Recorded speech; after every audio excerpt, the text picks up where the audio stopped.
This is the S&P 500 one-day reading for September 8th, 2023. It's currently July 17th, 2023, 4:30 p.m. Eastern Time. The shuffle file for the 8th reading was created on July 7th, 2023 at 2:19 p.m. Eastern Time. That's this file right here. And the overall theme and behavior for the day is a notable move to the upside.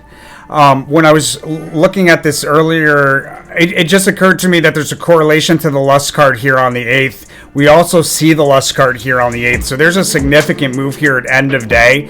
I think probably what happens is we have a high midday out, like we go from a low to a high midday, and then it's kind of mixed and we see the high a couple times. Either that or we just go higher into the end of the day. There's like a high, it gets a little mixed, and then we go higher into end of the day. That's possible as well. This is really setting us up for a unicursal hexagram drop over the weekend. We might very well likely have a lowest low or a lowest low thus far for the month here in September on the 1st. So be mindful and position yourself accordingly. And we'll get into that, how to position yourself as we go through this reading. So overall theme is sideways rotation, establishing support, and then a big move to the upside, standing out on a multi-day scale, leading us to an opportunity to open up a short position. Behavior around the highest high, even in the face of seemingly overwhelming headwinds, or even in the face of seemingly very negative technicals, we still move higher, taking us in a prominent move, taking us into the high.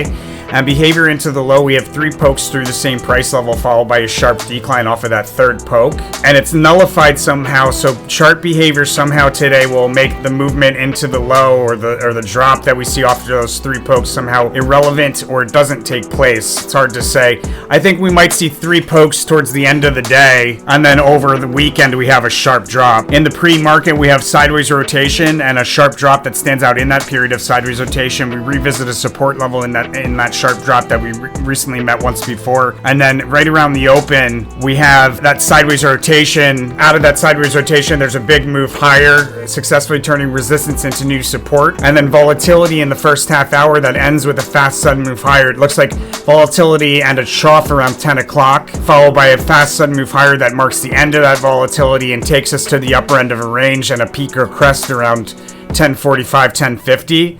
Trade opportunity there's resistance there, and it looks like we successfully turned that resistance into support, at least momentarily. Midday sideways rotation, we see a high. Matter of fact, we hit resistance at 1050, and then we decline pretty notably to a support level that's important on a multi-day scale there between 11 and 12. There's a trough there, possibly a low for the day there, and then a lot of price change moving from that low all the way to a high midday. There's key resistance, and we may even break through that key resistance midday at a midday high. There's a crest around 1 o'clock. I'm advised not to chase that rally. You could open up a short position there. We probably have a bit of a decline off of that crest at around 1 o'clock, but that decline is then followed by a big move to the upside, reaching for a distant resistance, either the same high, depending on how much of a decline there was. If there was a lot of decline, it would be to the same high that we saw midday. If it was a little bit of a decline, it looks like we probably go higher, reaching for a distant resistance, and then the rally at the end of the day would really offer opportunity to open up a short position on a multi-day scale in anticipation of a drop that we see over the weekend. So at this resistance around